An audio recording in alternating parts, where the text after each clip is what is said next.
Abarera Legos Ram Ori Banish C10 Demonio Dinaja Abarera Legos Ram Ori Banish C10 Demonio Dinaja Abarera Legos Ram Ori Banish C10 Demonio Dinaja Abarera Legos Ram Ori Banish C10 Demonio Dinaja Abarera Legos Ram Ori Banish C10 Demonio Dinaja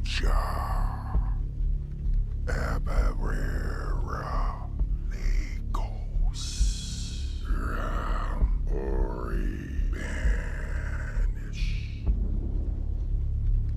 C10 Demonio Dinaja Abarera Legos Ram Ori Banish C10 Demonio Dinaja Abarera Legos Ram Ori Banish C10 Demonio Dinaja Abarera Legos Ram Ori Banish C10 Demonio Dinaja Abarera Legos Ram Ori Banish C10 Demonio Dinaja Abarera Legos Ram Ori Banish C10 Demonio Dinaja Abarera Legos Ram Ori Banish C10 Demonio Dinaja Abarera Legos Ram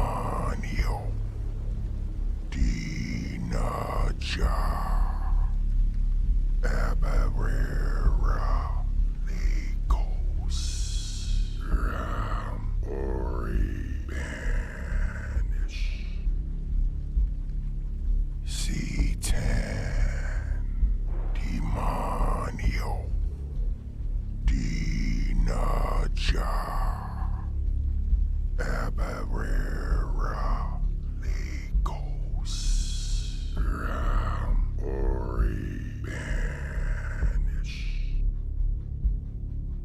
C10 Demonio Dinaja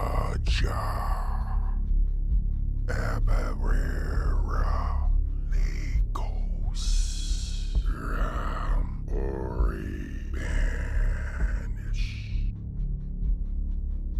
C10 Demonio Dinaja Abarera Legos Ram Ori Banish C10 Demonio Dinaja Abarera Legos Ram Ori Banish C10 Demonio Dinaja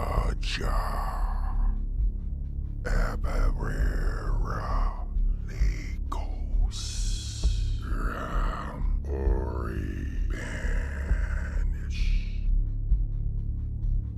C10 Demonio Dinaja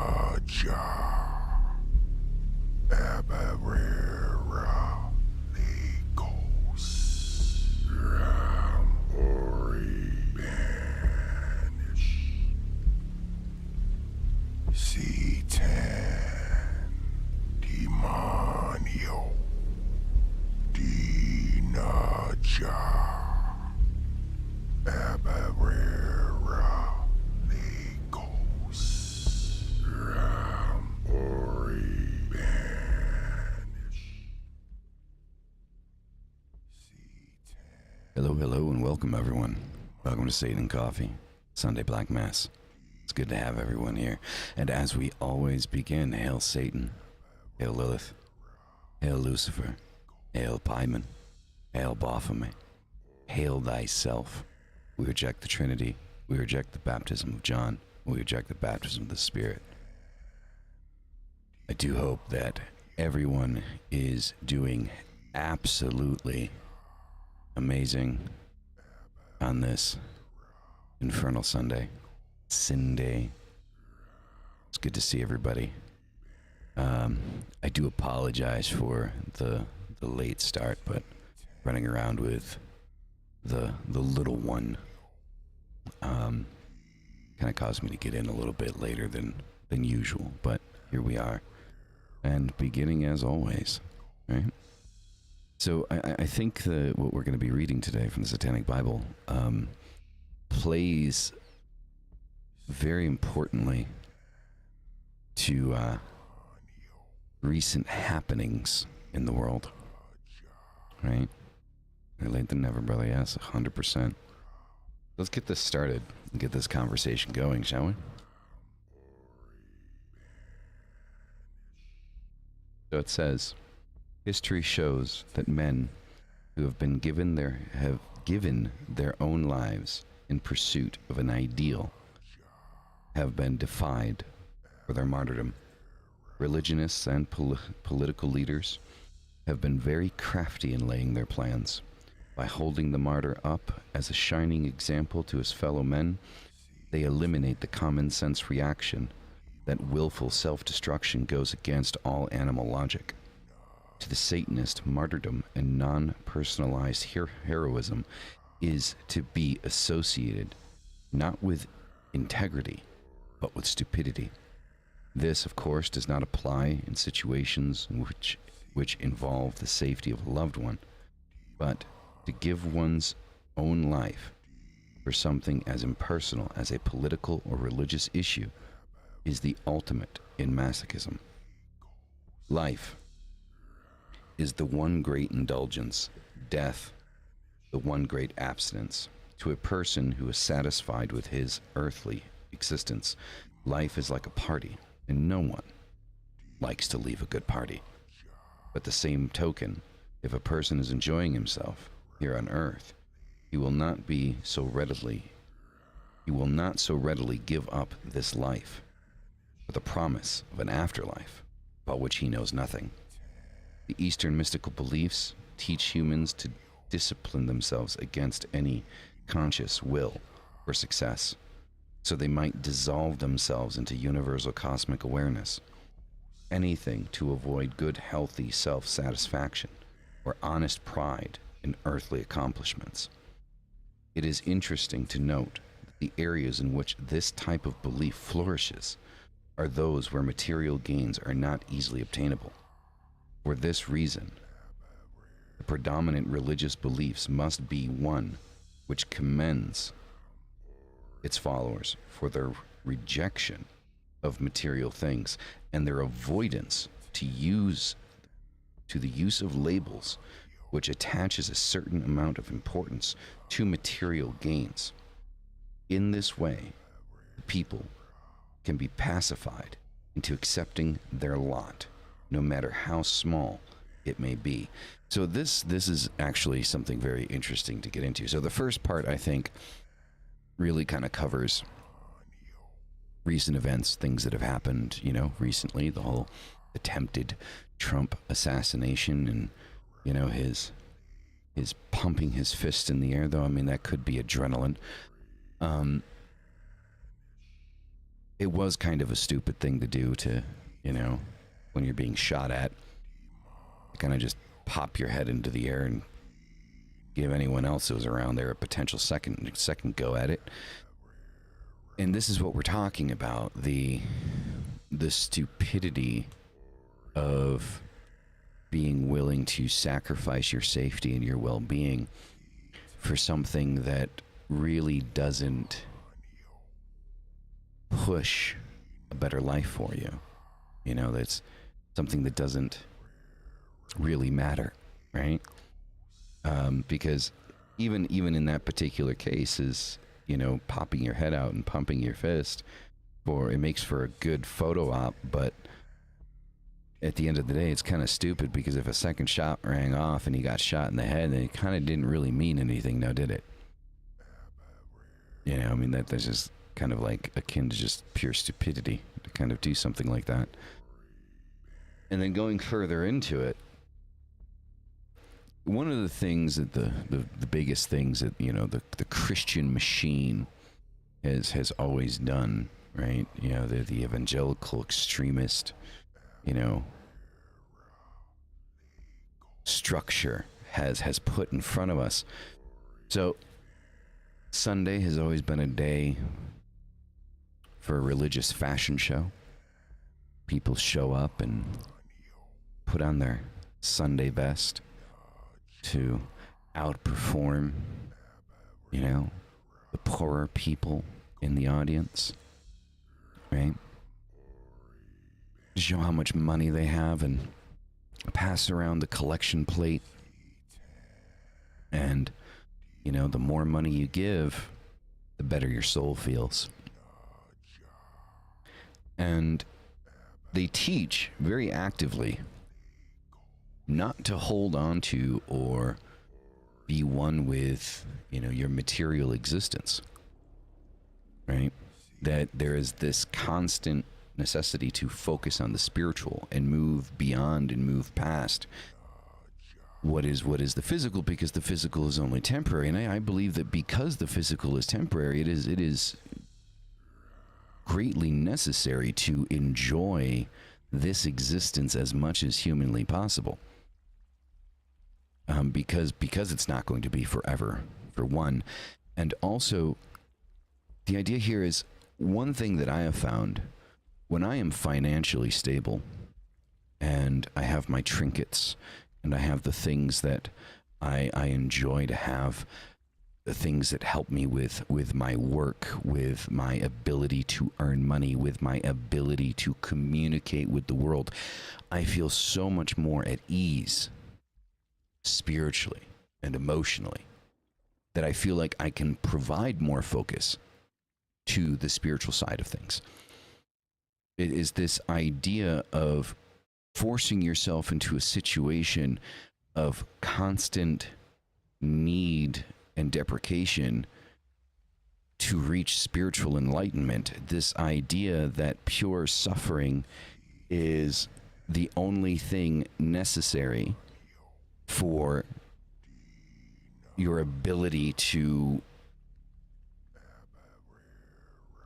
grow spiritually, which is absolutely ridiculous. It is absolutely redonkulous to believe that you need to suffer on this plane in order to reach some level of spiritual enlightenment. I believe the complete contrary. You must be physically okay, financially, food, shelter, in order for you to truly be able to kind of move beyond and kind of open this idea of what it is your spiritual beliefs are, right? You need to be okay with your situation when you are trying to grow spiritually. Trying to grow spiritually is, you cannot focus on the spiritual. You cannot focus on that aspect of yourself if you're constantly wondering when the next time you're going to fucking eat is.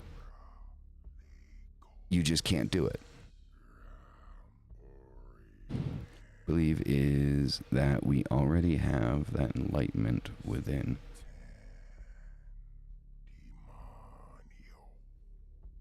I mean, to a degree, I can see that. I think the concept of enlightenment is to learn, right? You first must learn to be enlightened, right? You first must understand to be enlightened. So I don't necessarily believe that enlightenment is inherently already inside of us, because without learning and without practice, there is no enlightenment.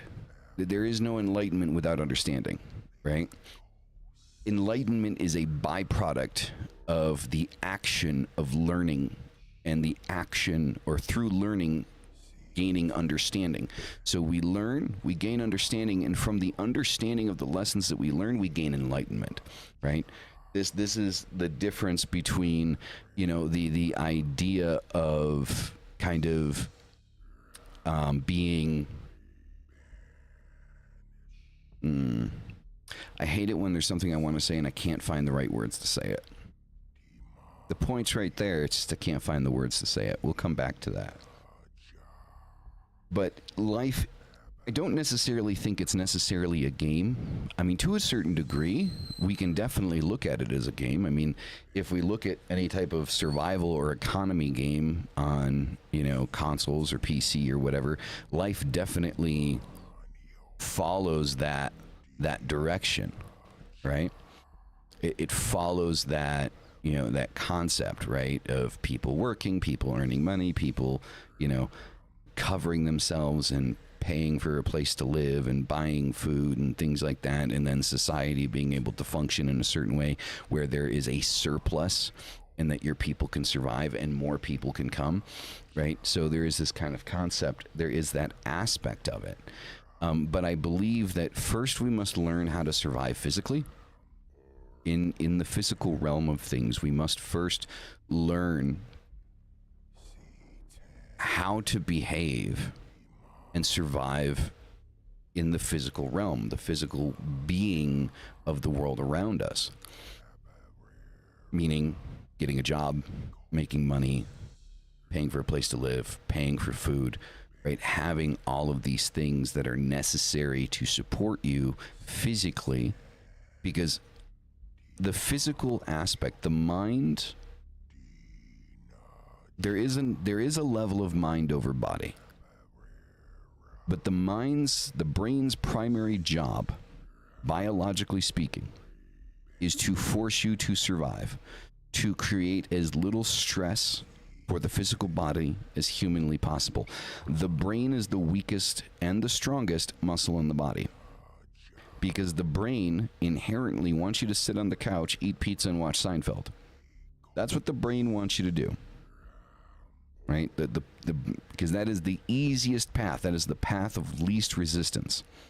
Mind over body comes in when we force the brain through our physical actions, making conscious decisions to do things that push our body to its limits.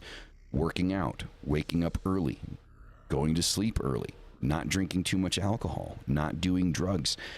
All of these things are things that we force our body not to do, that our brain naturally wants to do because it is the path of least resistance. So we have to go in, and that's where this concept of mind over body kind of comes in. But the body, in and of itself, it wants to survive. Inside of that mode of survival, right, if we think about the concept of fight, flight, or freeze, right, we all have that natural reaction, right? When our adrenaline kicks in, the cortisol levels go up, and there's an active threat in front of us, we have one of those three reactions. It's fight, flight, or we freeze. There is no response, right? Because all of the systems just go into shock. And so when we push ourselves to do certain things that we wouldn't normally necessarily feel that we need to do, if you have a desk job and you make good money at a desk job, you wouldn't inherently need to go work out for 2 hours a day or a half an hour a day or an hour a day, because you're doing fine with what you're doing, and the money as a tool stabilizes you. But again, it's a balance, right? Baphomet teaches us a balance. That is the main scripture of Baphomet, is the balance in and of all things.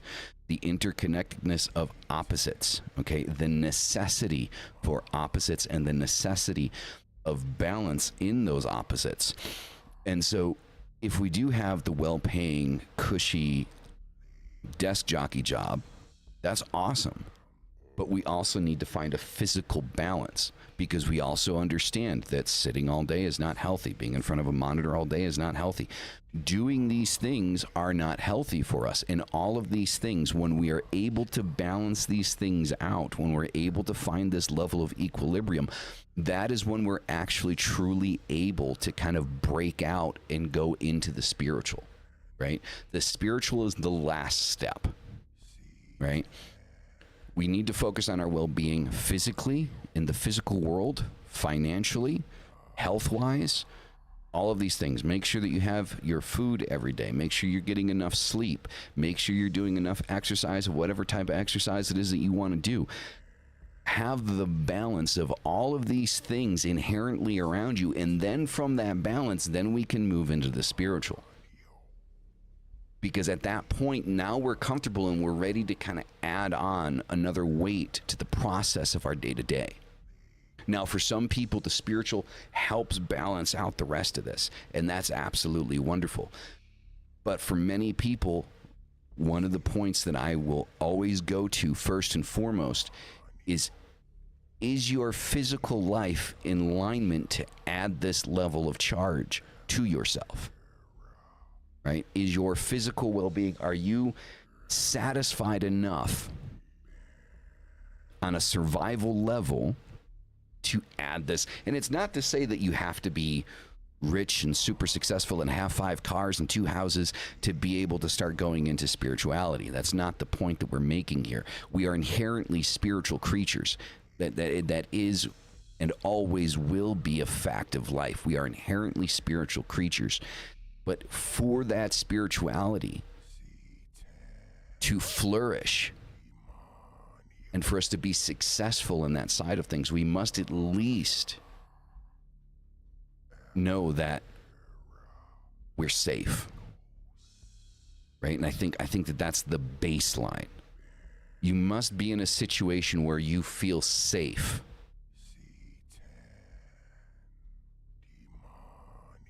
To truly be able to open up spiritually. Now, we can always have that spiritual connection. We can always go into ritual. We can always have that aspect of things, but we're truly not going to be able to open that door up all the way until we are physically in a place where we're able to kind of put more of our focus in that part of things. Because at the end of the day, even though we are inherently spiritual creatures, first and foremost, we are physical, existing beings, and we cannot forget that. Our bodies have needs. Our brain has needs. There are needs that need to be met, and the tool that we use for those needs is money.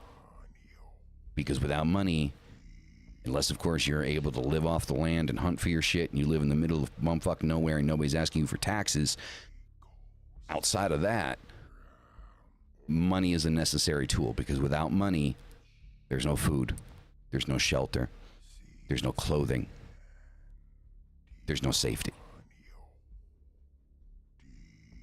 So this idea of ignoring the material for the sake of your spiritual evolution, in my opinion, is complete bullshit. It is complete and utter bullshit. Now, the obsession of the material, that I can push to, and I can say, okay, maybe that's a little too much. If you are overly obsessed, and again, we're talking about balance, right? Baphomet teaches us balance. This is like the necessary thing to kind of understand here. If you are obsessed with the material and the only thing on your mind is what you have and what you own and how rare it is and how expensive it is, and that's what makes you, like, for 5 seconds after you buy something, makes you feel like you're a badass, maybe you might need to re-examine some shit.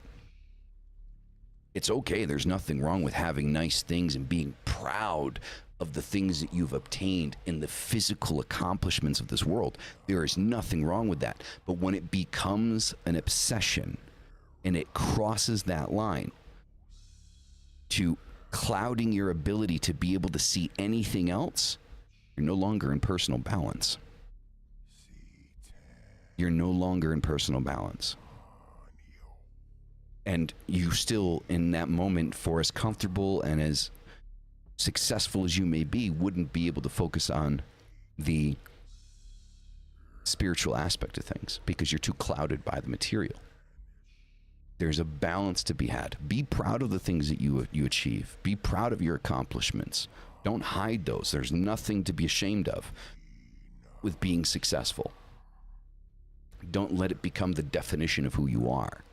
That's the rule. That's the takeaway. And I believe that in most spiritual paths, that's kind of where that line was drawn. But then people saw it as a way to kind of get back at other people and get control of the masses by incorporating into these monotheistic religions this concept or this idea or these spiritual paths that you need to give everything you own to the church. Right? You have 2 houses, give one to the church. You have $10,000, give $5,000 to the church. Right? You have 100 pounds of grain, give 75 pounds to the church. Right? That was this idea, right? It was a controlling idea. It was a concept incorporated to say, well, if you have 2 of something, then you have more than enough for yourself and for the church. Give to the church, save your soul, and make us want for naught while you're scavenging for peanuts. So that's where this concept kind of dived in and kind of came in with this idea of living with less for spiritual enlightenment. But if you're suffering and you're worried about the next time your family's going to eat, the next time you're going to eat, where you're going to sleep, if you're cold, if you're hot, if you have clothes, if you have shoes, if you're worried about these things, I find it quite impossible to provide any focus on your spiritual growth, because you're physically in shambles. So, if you have more than what you need, don't give it to the church. Don't give it to me. Give it to the people you care about. If you have enough for yourself to grow. And through that, you have access. Allow the others around you that you care about to also excel through your abundance. Or keep it for yourself for a rainy day. But don't give it to someone or something that doesn't give a shit about you because you think that it's going to provide you with spiritual enlightenment. It's going to save your soul. Right? It's a bit of a ridiculous concept. But let's continue reading, shall we?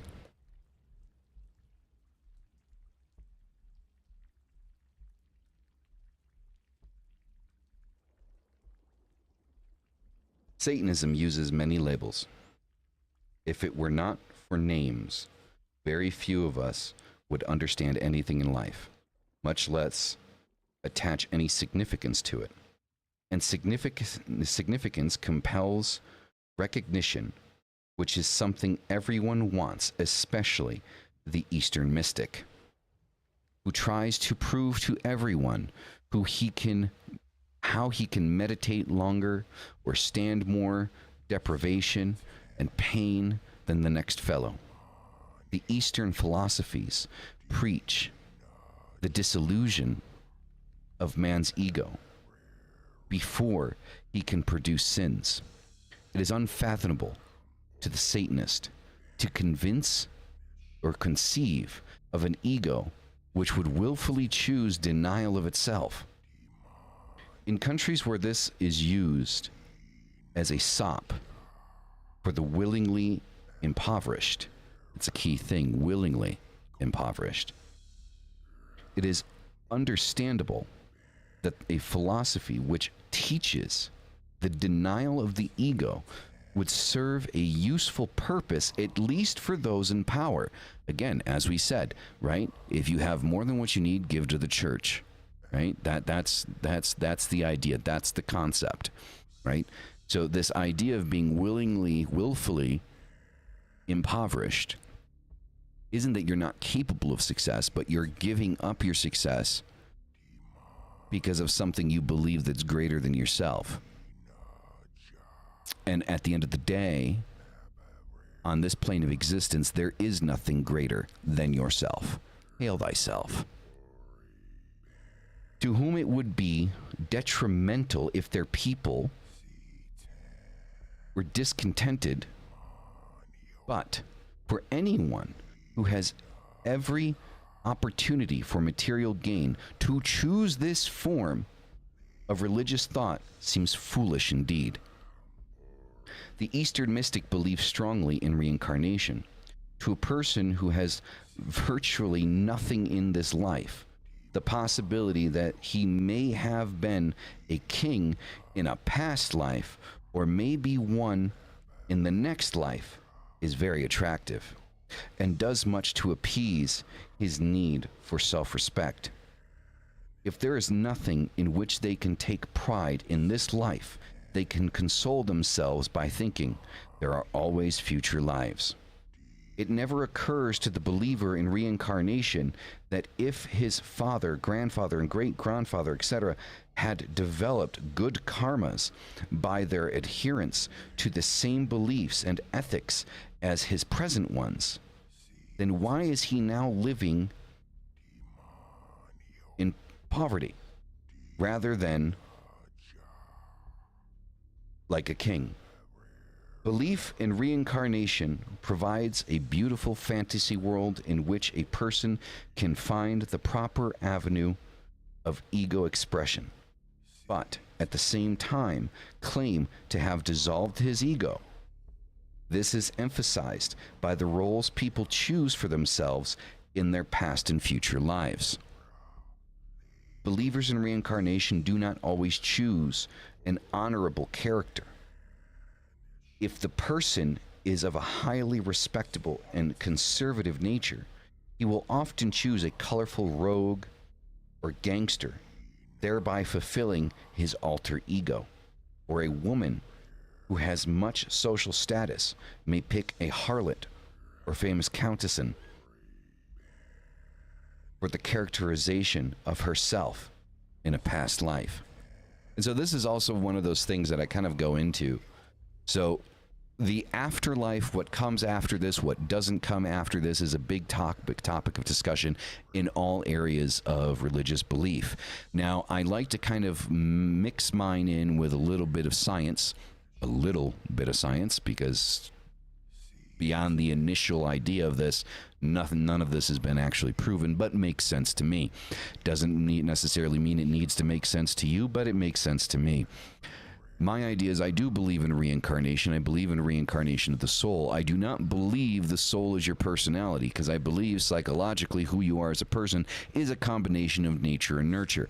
So you as a person are an accumulation of your experiences and your choices that you have made in reaction to those experiences. Good, bad, doesn't matter. You as who you are today is completely up here. Once this physical form dies, the battery that pushes it, the soul, goes back into the fucking void and then goes into something else to power that. But you, as who you are today, does not continue on after this. There may be some recollection of imprinted ideas or concepts that have happened in past lives. They may not have even been your past lives.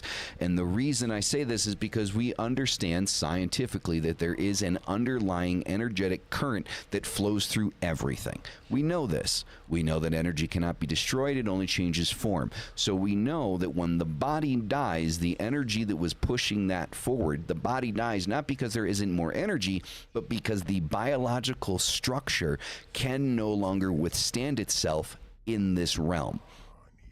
Right? Its ability to renew has ended. The energy that powers it stays the same, leaves the body once the body dies, and then goes back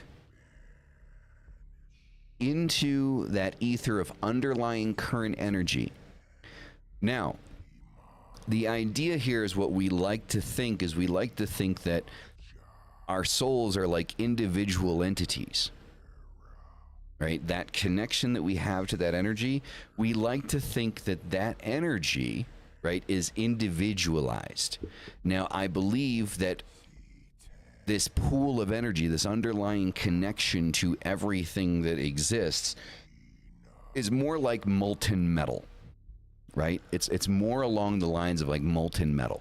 So if you drop a piece of steel into a vat of molten metal, we'll say that that piece of steel is the soul. If you drop that piece of steel into a vat of molten steel, what's going to happen to that piece of steel? It is going to melt and is going to become part of that whole. And then when you create another piece of steel, another steel beam, another steel rod from that vat of molten metal, is the piece of steel that you've just created the exact same composition of the steel that you put into the vat? No, it is not. It is a composition of all of the steel that was in that vat.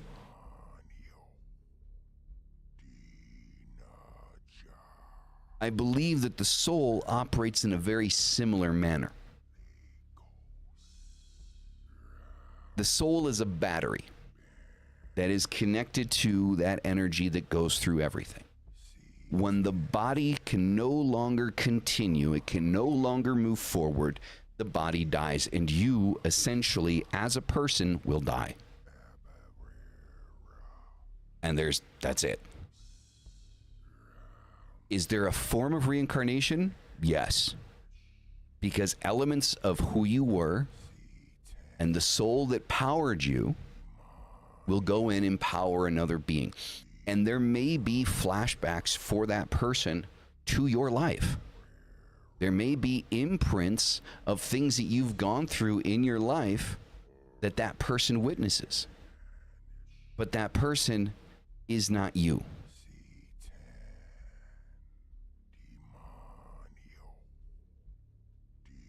But that's the thing. You're not alive and then cease to exist. See, the idea and the concept here is we understand scientifically through psychology that who we are as people is a combination. Yeah, you as you're alive. But the ego is a psychological concept. It's not a spiritual one. It's a psychological one that inherently elevates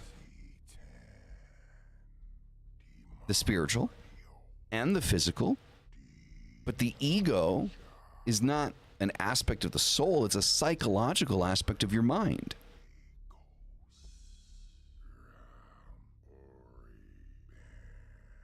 So,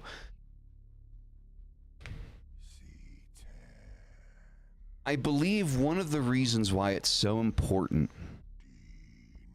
to enjoy this life and reach as high level of spiritual existence as humanly possible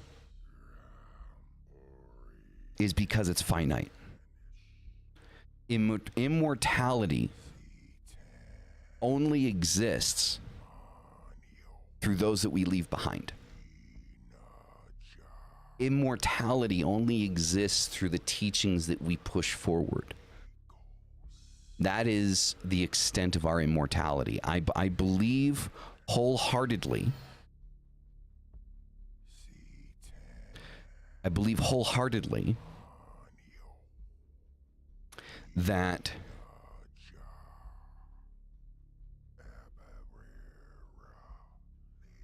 what we do here and what we push forward onto those that come after us is how we extend our ability to be who we are.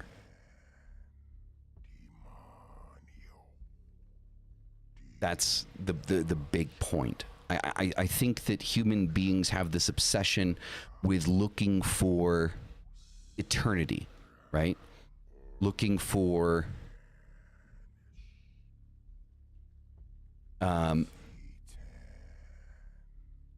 immortality, looking for a way to kind of live beyond this. And I mean, and to be completely honest, I think the thing is trying to focus on what comes after this removes what's special about this life. Because if you're constantly thinking, or you're constantly working in your spiritual work, what comes after? What's the next thing after this existence? You're holding back your potential. You're wholeheartedly holding back your potential. Just like the saying says, maybe in the next life. No, this one. If there's something you want, if there's something you need, this one.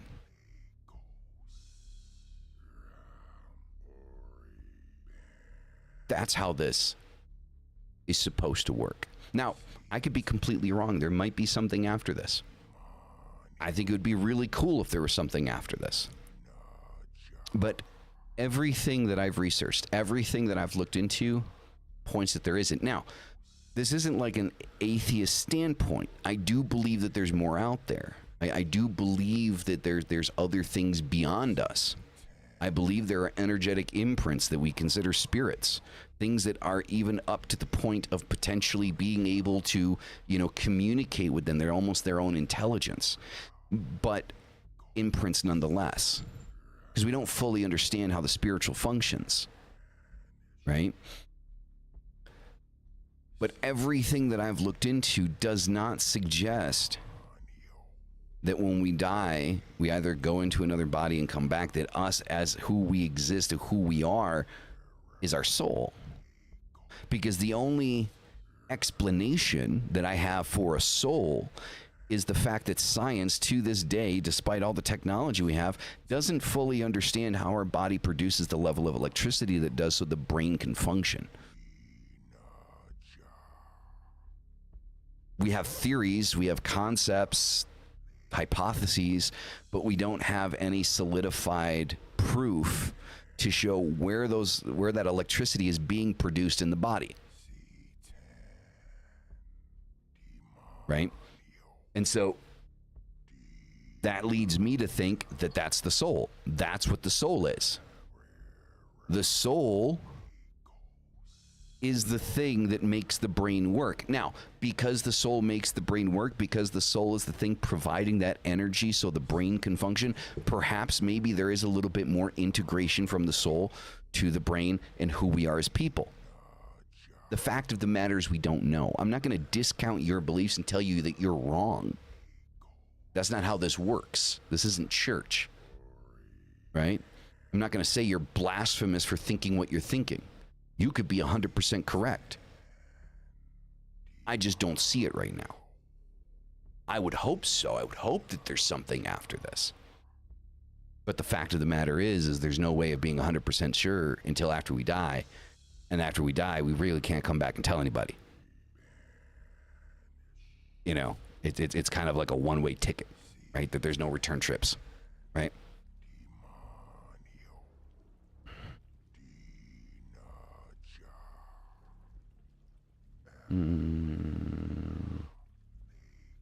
It's not ceasing to exist. It's an ego death. Ego death. That shit's spoiled. So, did you change it from witch to magic? Is that a change, or was it always that way? But anyway, I think that curse coming in at the ass end of it. All right, everybody. I appreciate y'all coming here. It's a shorter. Oh wow. Okay. I just must not have been paying attention. So I appreciate everybody coming. You guys are fucking amazing. Trying to get some content ready for this week for the memberships, right? And at least one video for the memberships and one public. No promises, but I'm trying. So we'll see what happens this week. As for the show, that's it for today. You guys are fucking amazing. All right. And I will see you guys next Sunday. And as always, hail thy fucking self. Peace the fuck out, everybody. Bye.